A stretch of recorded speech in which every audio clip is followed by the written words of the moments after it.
This is the Gigabyte M27Q X, and right away the specs seem super impressive for a monitor that usually retails for roughly $500 US, give or take a few dollars. So this either means that 240Hz 1440p monitors are finally starting to be priced a bit more reasonably, or maybe Gigabyte just had to cut a lot of corners to bring down the price. Well, at least Gigabyte didn't go with a BRG pixel layout this time. So unlike the M27Q without the X, this monitor uses a panel with a plain normal RGB subpixel layout, which is great to see. But unlike many of the other 240Hz 1440p monitors, the M27Q X does not use a nano IPS panel by ALG Display. Instead, it has a panel made by Sharp, as the factory menu tells us. And Sharp seem to have done a pretty good job here. With over 400 nits of peak brightness, this is a very bright monitor and it's easily usable in a well-lit room. At night you can turn down the brightness to just about 40 nits, which is great to see. The contrast ratio is also pretty good for this being an IPS panel. Nothing too crazy, but around 1100 to 1 certainly isn't too shabby. One thing I find a bit annoying though is the bright spot at the top right of the screen. Of course, this is just an issue with my sample of this monitor, and you might very well get one with much less backlight bleed, if any. But something like this always makes me wonder about the quality control. What's pretty impressive though is the sheer color saturation this panel is able to put out. You notice right away that everything looks quite a bit more saturated than it should be, which can look pleasing at times, and especially in competitive FPS games, highly saturated colors can be pretty beneficial for spotting enemies. But about 1.5 times the color gamut volume of sRGB also means that plain normal sRGB content won't look accurate at all. On the plus side, the M27Q X is able to cover DCI-P3 and especially Adobe RGB pretty well. And yeah, it does also accept HDR signals.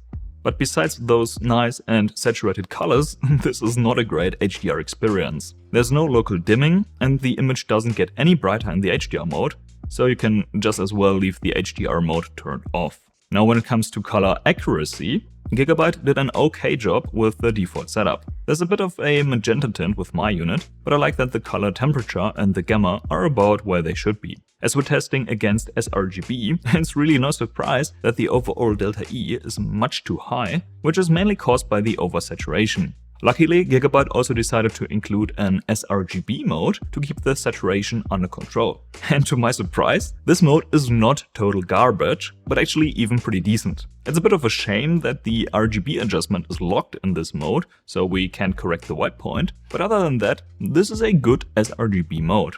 It even allows us to adjust the brightness. Kinda crazy that this still can't be taken for granted with sRGB modes, but great to see that Gigabyte didn't screw this up.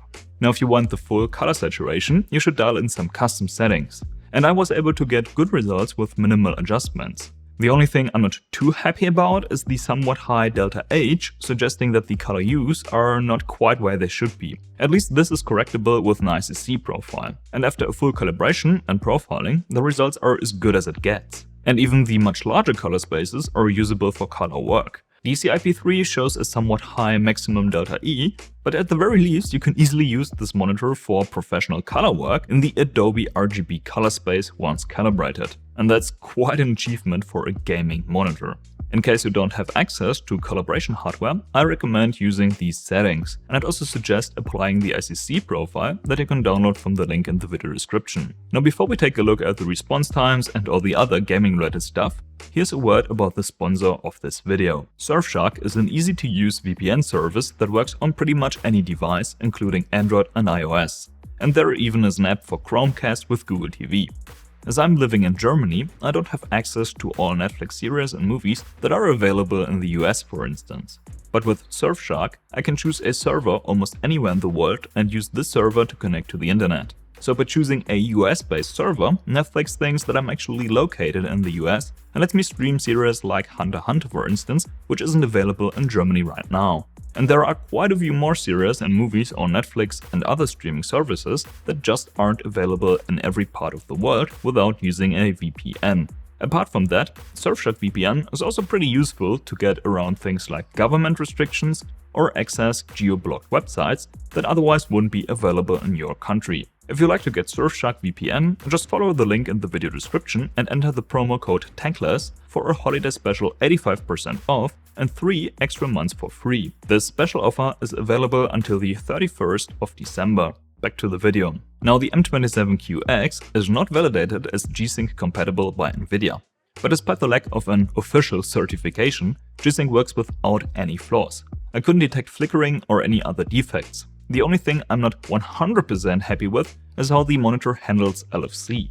It kicks in at around 59 FPS, but depending on which overdrive mode you have selected, the transition can be a bit rough thanks to how the overdrive interacts with the refresh rate. But you still can turn off the overdrive if this is something that bothers you, and everything looks fine. Speaking of overdrive, let's take a look at all the response times related stuff. We have the choice between 4 overdrive modes in addition to the overdrive off setting.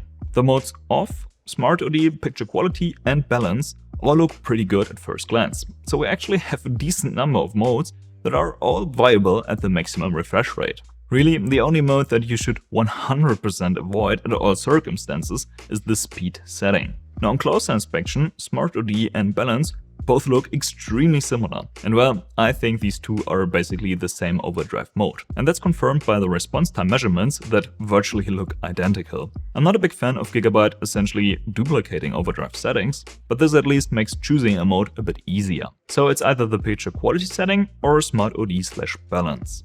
I'm just gonna go with Smart OD here, but the results with the balance setting are the same. And this overdrive setting works best at the maximum refresh rate, but as soon as we're getting to about 200 Hz and lower, the overshoot is starting to get a bit high. It's still usable above 165 Hz, but this mode works best if you're playing with uncapped FPS at the maximum refresh rate or using adaptive sync close to 240 FPS. For lower frame and refresh rates, the picture quality setting definitely is the better choice. It basically works great across the refresh rate range. It's not optimal at 60 Hz, but I think that's acceptable for a 240 Hz monitor. So the picture quality mode is a really good set and forget mode if you're using different refresh rates a lot. But we're leaving some performance at 240 Hz on the table with the picture quality mode, so I guess you're gonna pick your poison here. For the comparison to other monitors, I'm picking the Smart OD mode as it best represents the peak performance of the M27Q X. So let's put up the more expensive Alienware AW2721D. At first glance, they're pretty evenly matched. On closer inspection, the M27Q X has a more aggressive overdrive tuning, showing slightly more inverse ghosting, especially in the light track. But in-game, it's close to impossible to spot a difference between these two, which is good for the Gigabyte monitor, considering it's usually quite a bit cheaper. Now, the AOC PD27 has a 240 Hz VA panel, which shows noticeably more smearing than the fast IPS panels. This, by the way, is also more or less the same performance you can expect from the Samsung G7.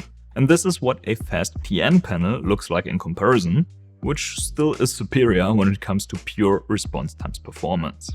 Now, Gigabyte also implemented Backlight Strobing, or an aim stabilizer mode as they like to call it. And this mode actually is pretty decent. I like that it's combinable with overdrive, which cannot be taken for granted with Backlight Strobing. Both the picture quality setting as well as Smart OD are viable, but I slightly prefer how Smart OD looks. In comparison to some of the best Backlight Strobing implementations out there, the M27Q X actually doesn't look too bad. With about 200 nits, the brightness is also pretty good, the sharpness is decent, and crosstalk is acceptable. So this mode is actually usable. And this even is a backlight strobing implementation that works with adaptive sync. Down to about 78 FPS, we get synced frames.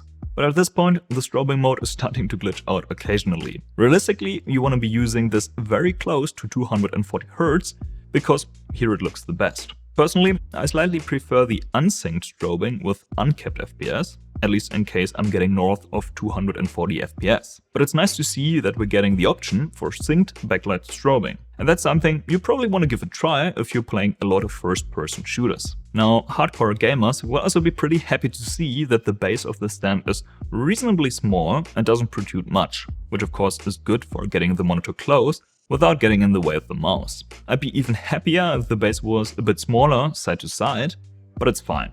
The stand also offers a good range of height and tilt adjustment. However, swivel and pivot are not adjustable, so no portrait orientation without getting an aftermarket stand. Now, overall, I really like this monitor. It's clearly not the most refined monitor on the market, and it doesn't have some of those fancy features that the more expensive Alienware AW2721D has, like a light sensor or RGB LEDs on the stand. But just like the more expensive 240Hz monitors, the M27Q X comes with a really good IPS panel. It has fast response times, a decent color accuracy, and can display highly saturated colors. And in the end, it's all about the display and how much performance and image quality you're getting for your money. I mean, sure, it's nice that something like the AW2721D comes with a slightly better color accuracy out of the box, and it also has a single overdrive mode that's optimal for all refresh rates, which the M27Q doesn't really have. But do these small things really justify spending that much more? I don't think so, but if you're unsure, you probably want to watch my review of the AW2721D and see if you prefer it over the M27Q X. Thanks for watching, bis zum nächsten Video.